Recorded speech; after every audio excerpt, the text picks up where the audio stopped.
సమూయేలు రెండవ గ్రంథం 11వ అధ్యాయం. సమూయేలు రెండవ గ్రంథం 11వ అధ్యాయం చదువుదామా? 2-4 వచనాలు. ఒకానొక దినమున ఏనా ప్రొద్దుగుంకు వేళ దావీదు పడక మీద నుండి లేచి రాజా నగర మిద్దె మీద నడుచుచు పైనుండి చూచుచుండగా స్నానము చేయు ఒక స్త్రీ కనబడెను.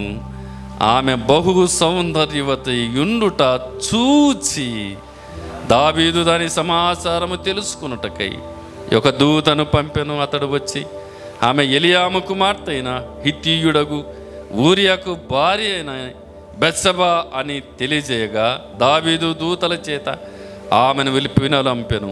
ఆమె అతని యొద్దకు రాగా అతడు ఆమెతో శయనించెను.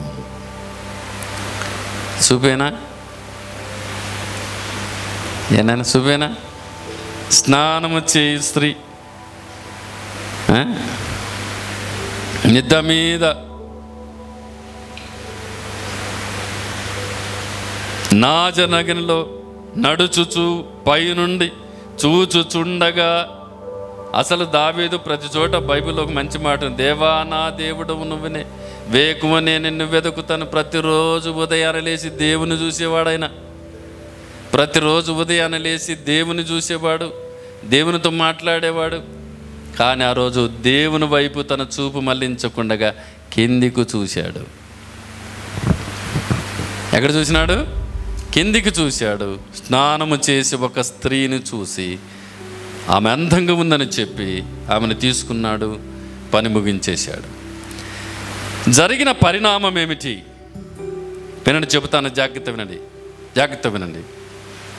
దేవుడు దావీదు చేసిన దానికి సమూయేలు రెండవ గ్రంథం 11వ అధ్యాయం 27వ వచనం చివరి లైన్. అయితే దావీదు చేసినది యెహోవా దృష్టికి దుష్కార్యముగా ఉండెను. తప్పు చేశాడు బెత్షెబాతో. తప్పు చేసిన దానిని కప్పి పెట్టుకోవడానికి మళ్ళా భర్తను కూడా చంపాడు. తప్పు చేసిన దానికి కప్పి పెట్టుకోవడానికి ఒక తప్పు చేసింది కాకుండా మరొక తప్పు కూడా చేశాడు, భర్తను చంపేశాడు. జరిగిన పరిణామం ఏంటో తెలిసినా దేవుడు మాట్లాడుతున్నాడు. ఇదిగో రహస్యంగా నువ్వు చేసావు, పట్టపగలు చేస్తా నేను. నువ్వు రహస్యంగా చేసావు ఈ పని, ఎవరికి తెలియదులేని రహస్యంగా చేసావు, కానీ నేను చూశాను దాన్ని. నిన్ను పట్టపగలు ఏం చేశాడు? దావీదు రాజు అరణ్యానికి వెళ్ళిపోతే, కొండలలో పోతే సొంత కుమారుడు కదా, సొంత కుమారుడు దావీదు ఉపపత్నులను మేడగదిలో ఉన్న పైన పాక వేసి ఇశ్రాయేలు అందరూ చూస్తుండగా పట్టపగలు.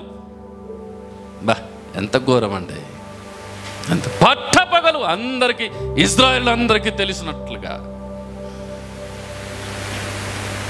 పట్టపగలు అతడు రహస్యంగా చేస్తే బహిరంగ జరిగింది. ఇక్కడ బహిరంగ జరిగింది కనుక బాబు పాప చూపు ఎంత ప్రమాదమో కదా. అందుకే ప్రభు ఎంత చక్కగా చెప్పాడు, నీ కన్ను బాగుంటే నీ దేహం బాగుంటుంది. నీ కన్ను మంచిదైతే నీ దేహం మంచిగా ఉంటుంది. నీ కన్ను చెడ్డదైతే నీ దేహం చెడిపోతుంది. చూపులోనే ఉంది ప్రమాదం.